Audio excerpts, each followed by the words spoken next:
Nalazimo se u kokpitu Kufner 50. Naslon je jako udoban, visok. Svugdje imamo oslonac, čak i kad se nagne jedrilica, iako se ne naginje previše. Imamo dobar oslonac, dakle tu se možemo zavaliti na sve strane, sigurno 7-8 ljudi. A kad se ožednimo i kad nam je toplo, tu imamo pri ruci jedan duboki hladnjak za osvježavajuća pića, grickalice. Ovdje stanu recimo limenke ili bočice. Sve je u kokpitu organizirano recimo standardno. 6 vinčeva imamo, 3 sa svake strane. Standardni provučeni gindaci ispod palube tako da se ne vide i ne smetaju. Iz skiperske pozicije ne samo da ćemo imati najbolji pogled na ono što se događa ispred i okolo nas, nego ćemo imati odličan pristup stolu, hladnjaku, stol koji se može naravno proširiti.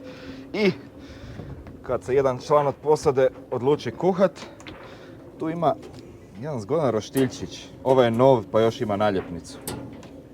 Jedrilica je opremljena Carbo Nautico timunom slovenske proizvodnje, Harken vinčevi, a tu odmah ispred kokpita imamo jednu zgodnu stvar koja se zove sunčalište, gdje će se svi rado zavaliti.